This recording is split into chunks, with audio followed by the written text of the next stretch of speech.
Y después también el tema del trabajo, porque cuando nos declaran una incapacidad permanente absoluta, que es mi caso, por ejemplo, yo no me considero inútil. Yo creo que puedo hacer cosas, ¿sabes?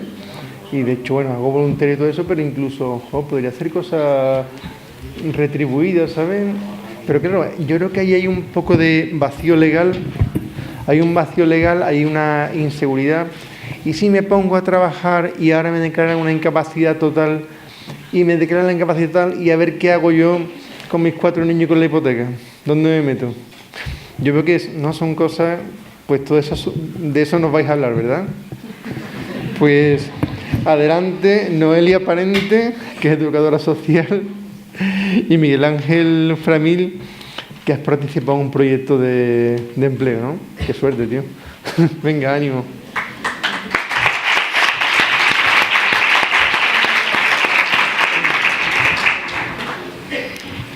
Vale, primero decir que yo voy a contar la experiencia de Miguel desde, bueno, de todo lo que hicimos, el cambio que se vio en él para que pudiera trabajar y lo que hicimos desde la entidad, pues que quiero decir que yo tampoco tengo la verdad eterna y a nosotros nos funcionó, pero puede ser que en otros casos.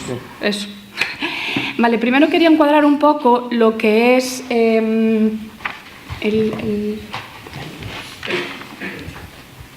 cómo se define una incapacidad, ¿vale? Que es la incapacidad permanente absoluta, es aquella que impide por completo la realización de cualquier actividad u oficio. Esa es la definición, con lo cual, por una parte nos dicen que no podemos trabajar, pero por otro lado, en el artículo 35 de la Constitución española se dice que todos los españoles tienen el deber de trabajar y el derecho al trabajo. Y además, en la Convención sobre los Derechos de las Personas con Discapacidad, en su artículo 27, también se considera el trabajo como un derecho. Entonces, ¿con qué nos quedamos? Con esto, que todas las personas pues, tenemos derecho a trabajar. Tuve un traumatismo craneoencefálico en el año 2006 por un accidente de tráfico. Mis secuelas principales a nivel cognitivo están las llamadas secuelas invisibles, relacionadas con la memoria. Pero utilizo estrategias para minimizar estas. Físicamente no tengo dificultades. Tengo una incapacidad permanente absoluta, certificado de discapacidad de 38%. Y no quise la valoración de dependencia. En mi informe de alta, al terminar rehabilitación, conservo capacidades suficientes para una inserción laboral satisfactoria. En el momento del alta no cuento con el apoyo familiar para la inserción laboral. Tienen miedo a que pierda la pensión.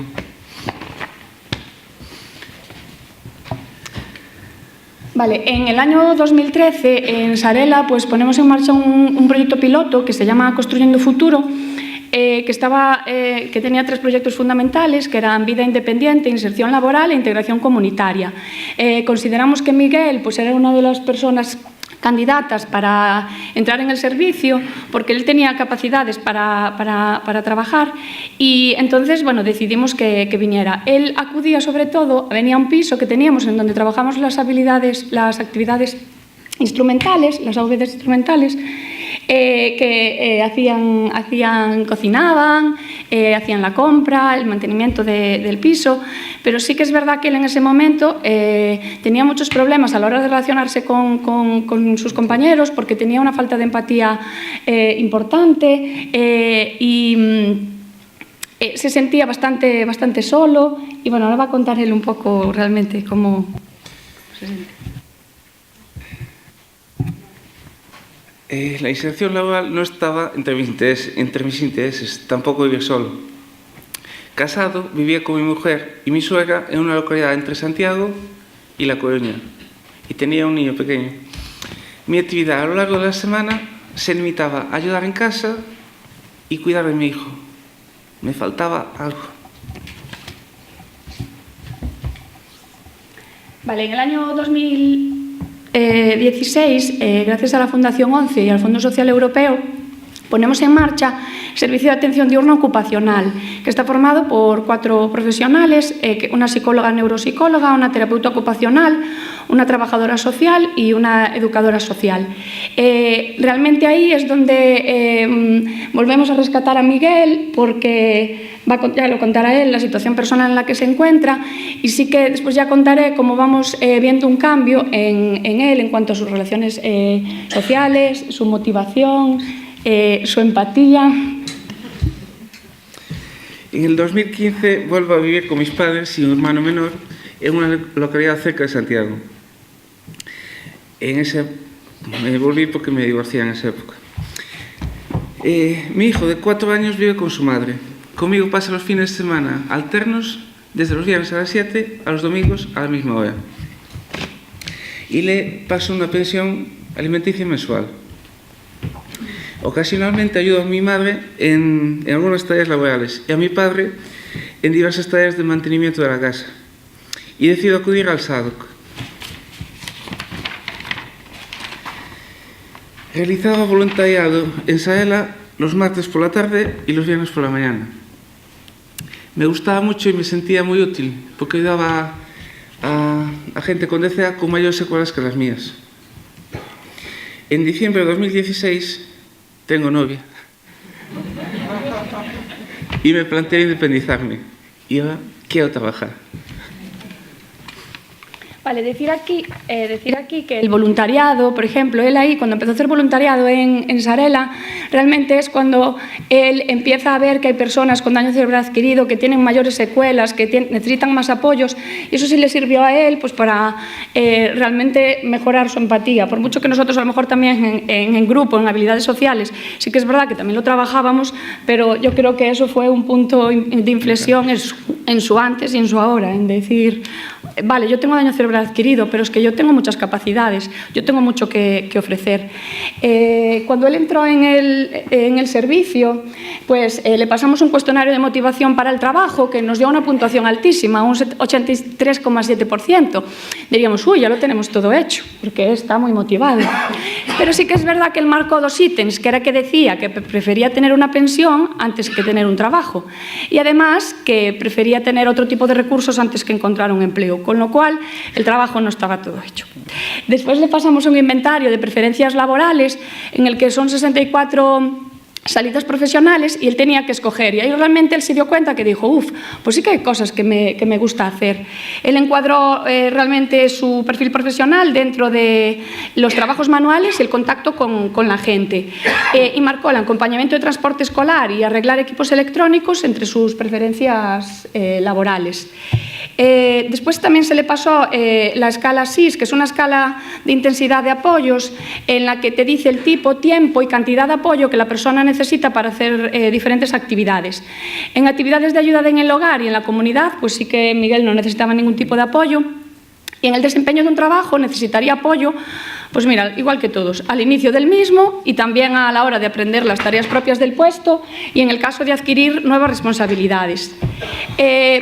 Una vez que se reunió el equipo para hacer el plan de atención individualizado, los objetivos que quisimos trabajar con Miguel era, claro, él se tenía que reciclar.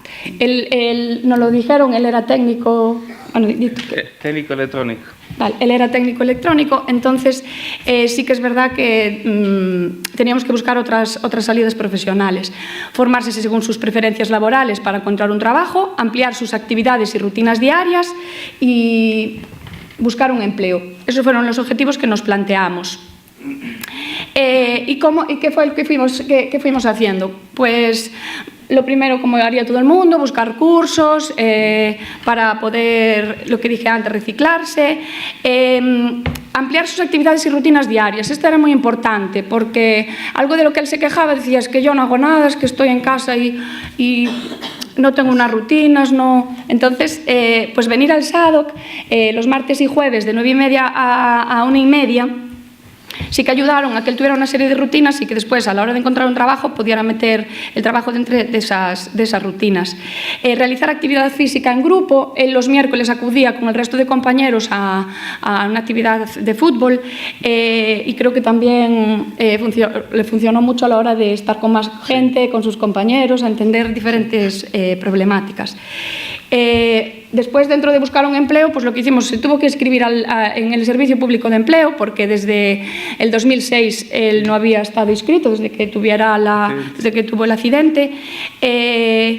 Ni siquiera tenía el título de FP, tuvimos que ir al instituto, tuvimos que volverlo a pedir para poder hacer el currículum.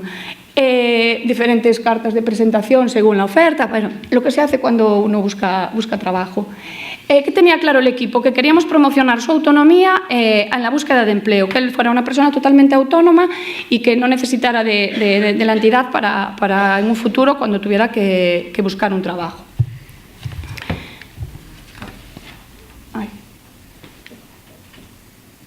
Vale, paralelamente teníamos una serie de actividades, por ejemplo, lo que decíamos antes, lo de la asertividad.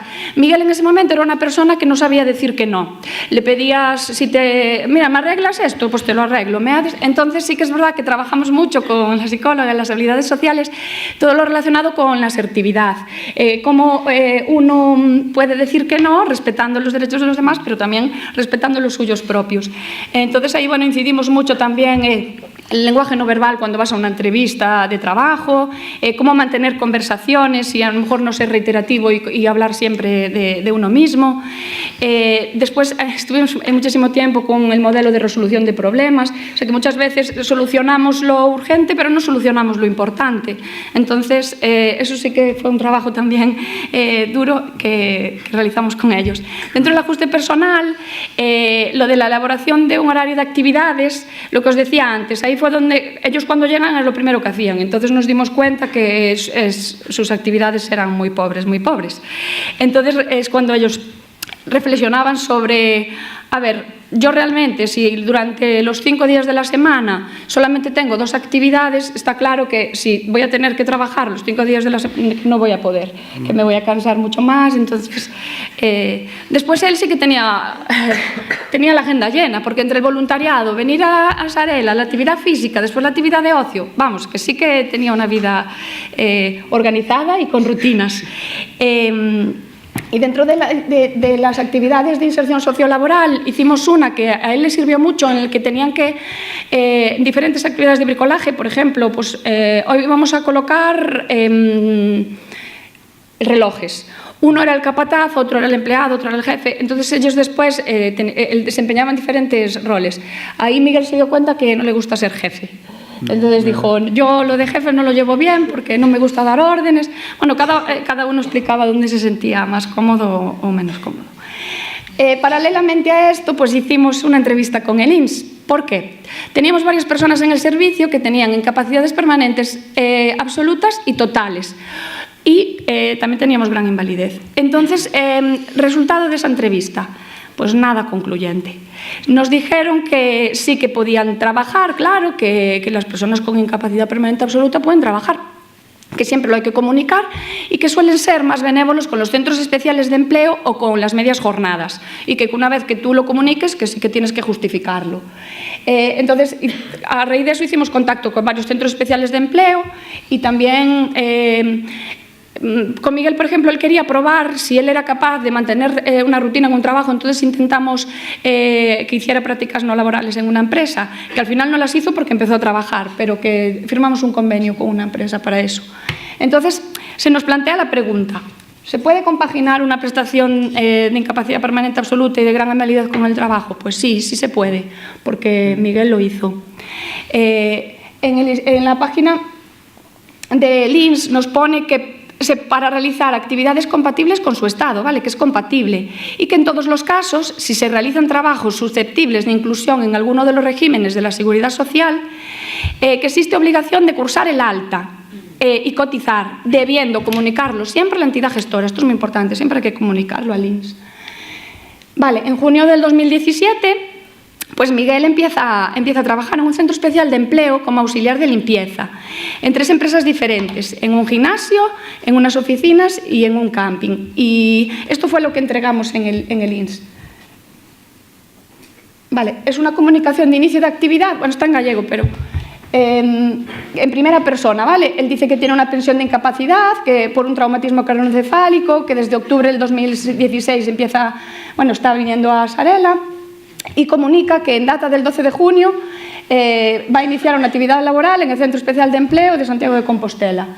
Y lo que va a entregar es una explicación detallada de las tareas a desarrollar, el informe de la asociación y además una copia de reconocimiento del grado de discapacidad. Y explicación detallada de las tareas, que es la cogimos de la guía del INS y le mandamos una copia.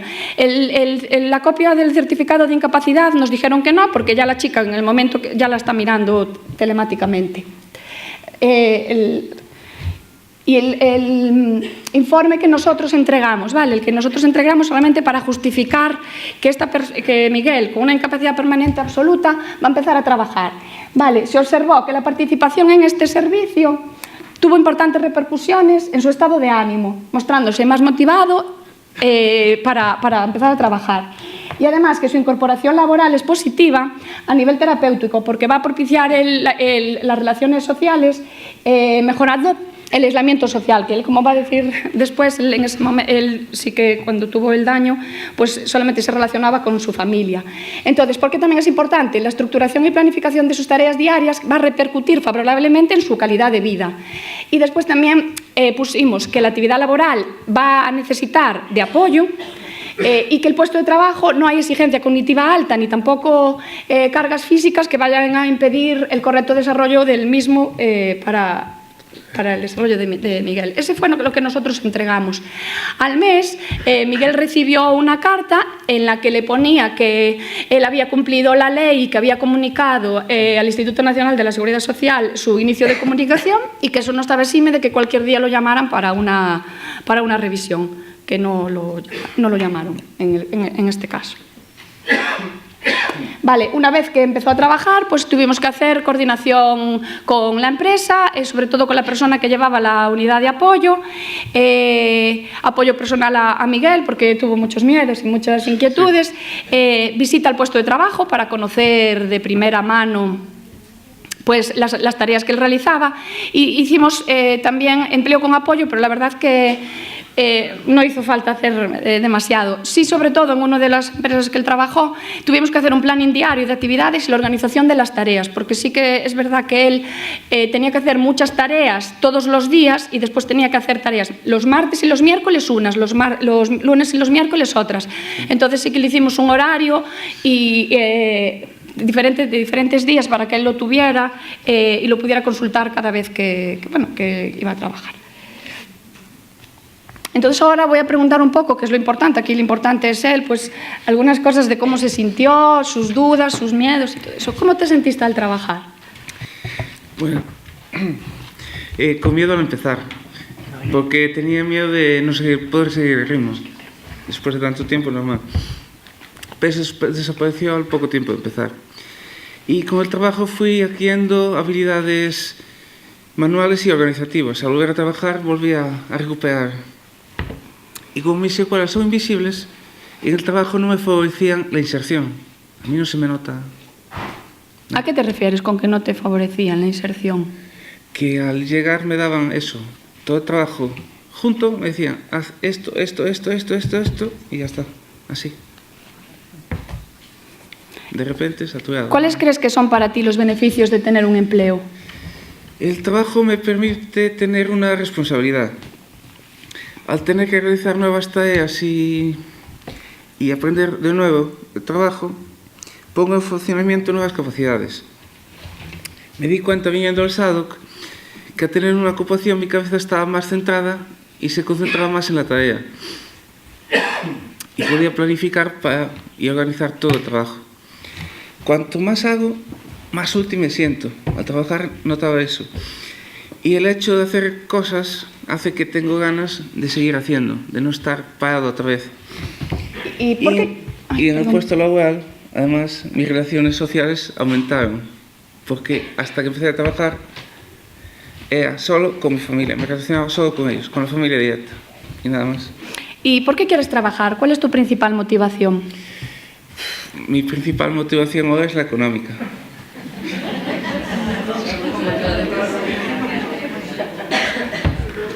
No, quiero rehacer mi vida y necesito otra fuente de ingresos, porque así no se puede. Además, mi autoestima se resiente al no trabajar. Me sentía en casa como un mueble que te regala el amigo que viene y que no te vale para nada. Está ahí. Me sentía así, como eso que no vale para usar nada. ¿Miedos a los que te enfrentas, Miguel? Perder el trabajo y la pensión. Soy consciente que no puedo hacer trabajar en lo que hacía antes, que ponía alarmas, y no puedo. Y así que tengo que reciclarme y cambiar de oficio.